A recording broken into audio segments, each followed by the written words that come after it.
Hi everybody, I'm Rhiannon, and today I'm going to be showing you how to perform a Georgia twist and transition into a crossback straddle on aerial silks. Now this is generally considered a set of moves that could be done in a beginner's level aerial silks workshop, but there are a few things that you do need to be able to do first in order to perform these moves safely and comfortably. Number one, you need to be able to climb up on the silks and hold yourself up in the air. Number two, you need to be able to establish 2 foot locks in the air, so 1 foot lock on each foot. Number three, you need to be able to invert in the air, so no jumping off the ground for momentum. Now what I'll do is first, I'm going to perform these moves low to the ground, and I'll do it slowly and talk you through the steps. Always, just like with edibles, we start low and go slow. Number two, I'm going to then show you a common mistake that can result in your crossback straddle looking lopsided and sloppy and how to avoid that. And then finally, I will do these moves once more time, a little bit higher up and a little bit faster, and I'll also add in some bonus moves before and after that'll show you how to start building this sequence into a longer routine. All right, let's get started. First, when I know I'm going to begin with a move that will require separated silks, I like to start with the silks separated and keep a finger between them to easily re-separate them as I climb. Climb up to a comfortable height, using any technique you'd like, and establish 2 foot locks, trying to keep your feet at roughly equal level. You'll notice that after wrapping my second foot, I keep my legs straight and measure the fabric against my leg to ensure equal height. The Georgia twist begins by pivoting to place 1 foot, and I'll be using my right in front of the other. Next, with the same side arm as your rear foot, reach behind your back to grab the silk slow with your thumb pointing down. And then, with the same side arm as your front leg, grab the same silk high above your head with the thumb pointed up. Then, you're going to pivot in the opposite direction of your initial turn. So in this case, I pivot counterclockwise, allowing your body to pass between the silks.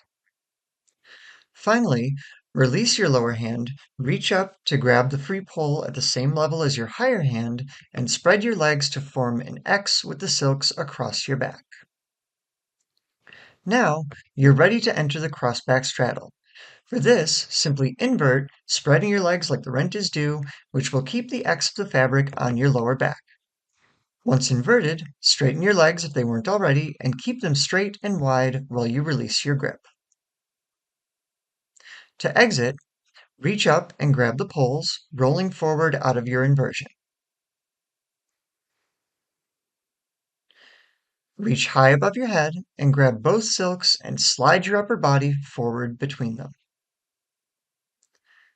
You can now shift back and return your hands to chest level grips one at a time. Now, a common mistake in the setup of this pose would be setting your footlocks at different heights. If your feet are even a few vertical inches apart, then you may be able to complete your Georgia twist, and you may be able to invert, but your crossback straddle will wind up looking lopsided. So practice measuring the fabric against your leg while drawing it up for the second footlock so that you can stay even.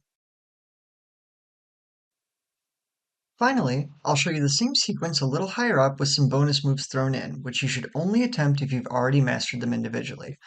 Once you've climbed into a comfortable height and established your footlocks, it's an easy crowd pleaser to show off your splits before going into your Georgia twist.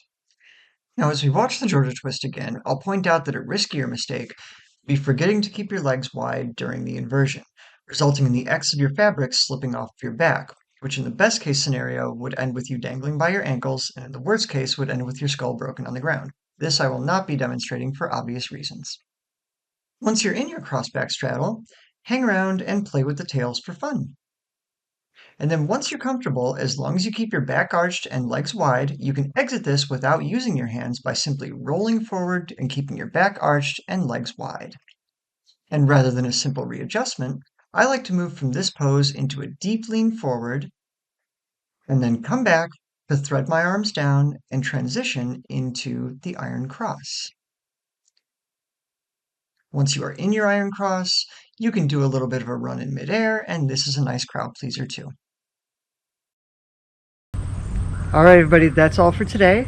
I hope that you enjoyed that. Remember, anytime you're trying anything new on aerial silks, make sure that you have an instructor nearby who can help spot you, and always perform over mats. So, thank you for watching, and make sure to like and subscribe.